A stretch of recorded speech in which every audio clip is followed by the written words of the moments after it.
Selamat pagi. Sebelum kita memulai aktivitas kita, marilah kita sama-sama berdoa. Ya Tuhan Allah Bapa kami yang di surga, kami bersyukur untuk satu malam Tuhan sudah menjaga kami. Dan pagi ini Tuhan sudah membangunkan kami.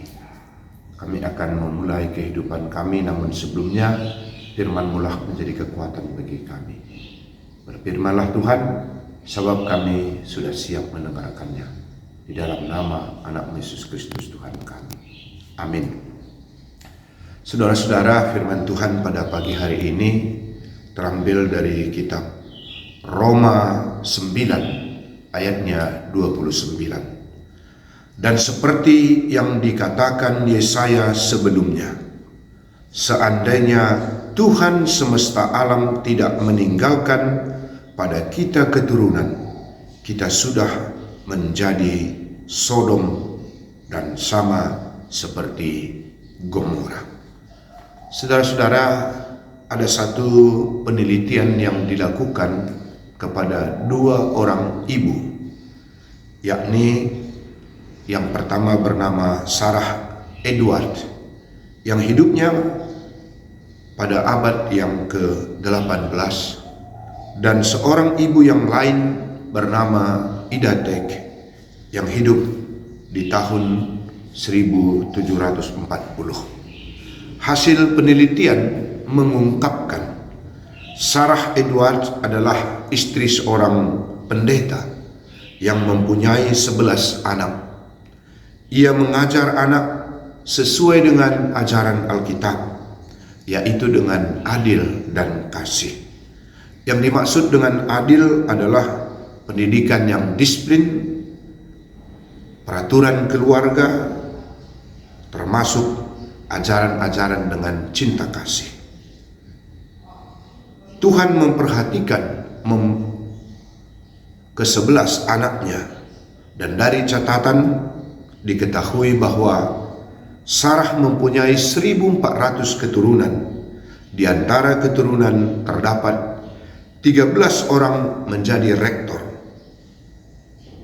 65 orang menjadi dosen, 100 orang menjadi sarjana hukum, 1 orang menjadi dekan fakultas hukum, 1 menjadi dekan di fakultas kedokteran, 30 orang menjadi hakim agung,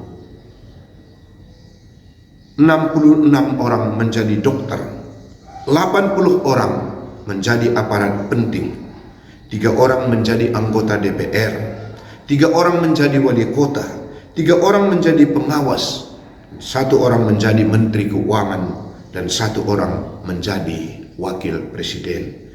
Sementara Ida Tech, wanita yang hidupnya diwarnai oleh berbagai skandal, hidupnya berakhir karena keracunan minum keras. Keturunannya berjumlah 700 orang.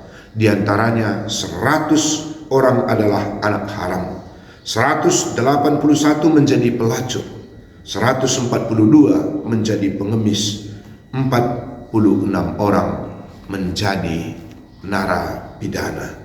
Saudara-saudara yang dikasihi oleh Tuhan kita Yesus Kristus, mengapa bisa terjadi keturunan yang berbeda dari dua ibu ini tadi? Jelas di sana karena pengajaran dan pendidikan.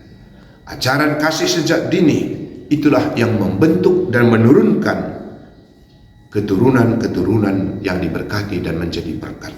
Demikian teks kita pada pagi hari ini, mengingatkan kita akan keturunan ilahi, yakni orang-orang yang sudah diselamatkan atau anak-anak Tuhan yang sudah dipilih. Semula Allah memilih bangsa Israel saja, namun oleh karena anugerahnya Allah juga memilih semua umat manusia, dan Tuhan mau melalui anak-anak yang sudah dipilihnya membawa atau menurunkan keturunan-keturunan yang mendatangkan berkat. Kitab Roma ini mengingatkan agar dari keluarga-keluarga kita yang sudah dipilih oleh Allah membawa kehidupan bukan seperti kota Sodom dan Gomora. Kita tahu kota Sodom dan Gomora kota yang terkenal bukan karena kemajuannya, tetapi penduduknya yang amoral, yang jahat. Di sana banyak dosa, kekejian bagi Tuhan. Sehingga oleh karena keberdosannya, kota itu dimusnahkan oleh Tuhan, dihukum oleh Tuhan. Dan itu sekaligus juga peringatan bagi kita. Oleh karena itu, marilah kita menampakkan bahwa diri kita ini adalah orang-orang yang telah dipilih oleh Tuhan, dan melalui keturunan atau keluarga kita kiranya boleh menjadi berkat dan pembawa berkat dan terlihat sebagai orang-orang yang beriman. Tuhan memberkati kita, dan melalui kita nama Tuhan dipermuliakan, bukan seperti penduduk atau kota Sodom dan Gomora yang melakukan kejahatan dan tak menyenangkan hati Tuhan. Tuhan memberkati kita dalam segala aktivitas kita sepanjang hari ini. Mari kita berdoa. Terima kasih Tuhan, kami sudah mendengarkan firman-Mu. Kami diingatkan agar tidak seperti penduduk kota Sodom dan Gomora. Tapi biarlah kami anak-anak-Mu yang sudah Tuhan pilih dari keluarga kami boleh mendatangkan, menurunkan keturunan-keturunan yang membawa berkat kebaikan bagi dunia, lingkungan sekitar kami. Berkati firman-Mu, dan secara khusus kami berdoa untuk jemaat-Mu yang ada di GBKP Cibinong. Tuhan memberkati semua anak-anak-Mu di sana. Berkati gereja-Mu, terutama Tuhan dalam segala pergumulan yang mereka hadapi. Kami berdoa kiranya melalui gereja Tuhan, nama Tuhan semakin dipermuliakan. Dan kami juga berdoa untuk semua kami pada pagi hari ini yang mendengarkan firman-Mu. Kiranya Tuhan Engkau memberkati, memberikan semangat bagi kami, terutama menjalani sepanjang hari ini. Bapa, tolong kami, peliharakan kami, melalui usaha pekerjaan, dan apapun yang kami lakukan, kiranya melaluinya kami boleh mendapatkan rezeki yang datangnya daripada Tuhan. Terima kasih Bapa, ini doa kami, ini permohonan kami serahkan kehidupan kami. Karena kami datang melalui Putra-Mu, Yesus Kristus, Tuhan dan Juru Selamat kami yang hidup. Haleluya. Amin. Marilah sama-sama kita mengucapkan doa Bapa kami. Bapa kami yang di surga, dikuduskanlah nama-Mu. Datanglah kerajaan-Mu. Jadilah kehendak-Mu di bumi seperti di surga. Berikanlah kami pada hari ini makanan kami yang secukupnya. Dan ampunilah kami akan kesalahan kami, seperti kami juga mengampuni orang yang bersalah kepada kami. Dan janganlah membawa kami ke dalam pencobaan, tetapi lepaskanlah kami daripada yang jahat.